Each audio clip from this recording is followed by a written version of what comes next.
Ассаламағалейкум. Бүгін мінекей 7 маусым 2024 жыл мен Иран қаласындағы автобустарға арналып. Guy, this road only special bus?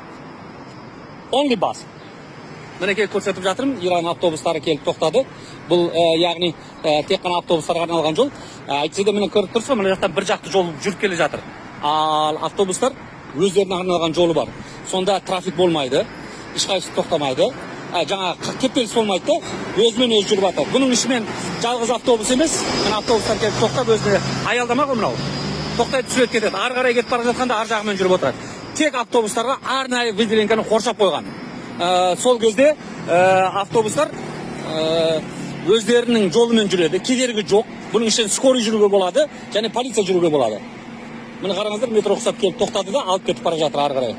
Осыдан шығады да, жалпы жолмен барып, қайтадан өз жағына қосылады, арғы бетте. Мінеке осындай қызықтары бар, бәлкім біздерге де үлкен қалаларда трафик болмас үшін осылай түсірген абзал болатын шығар. Мінеке аялдамасы, шағын ғана аялдама. Келді, тоқтады, түсті. Бәрі керемет. Рахмет, сіздермен болған Бақытжан Көпбаев, сау саламат болыңыздар.